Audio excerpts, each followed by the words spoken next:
Magandang ano po, umaga. Ito po yung bahay ni tatay dito. Si Tatay Manuel po. Napuntahan ko na po siya sa bahay nila. Nagwawali si tatay. Yung kabuong bahay po, ito po talaga yung sitwasyon dito. Ang hirap po, wala po siyang kasama. Ito po yung sa labas niya. Ito.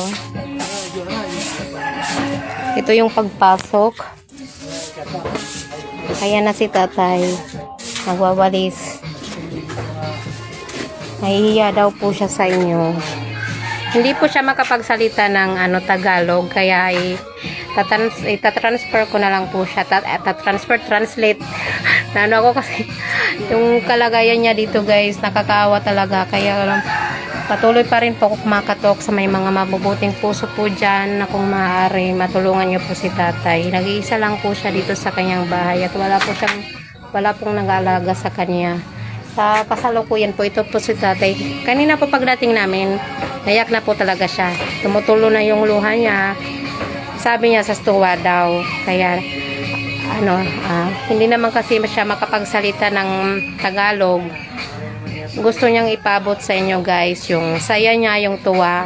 Nagpapasalamat siya ng sobra-sobra sa lahat ng mga tumulong sa kanya. Ito si tatay po.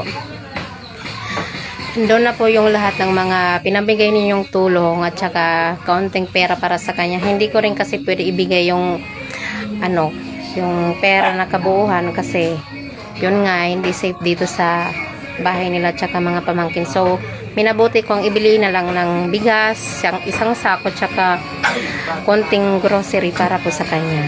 Ayan po. Makikita nyo naman po sa video. Si tatay, hindi na siya makapaglaba. Ito yung kabuuhang bahay niya.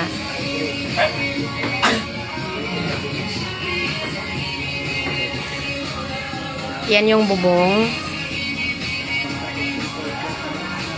Inumpisahan naman to guys na ipaayos pero hanggang lang may konting pader.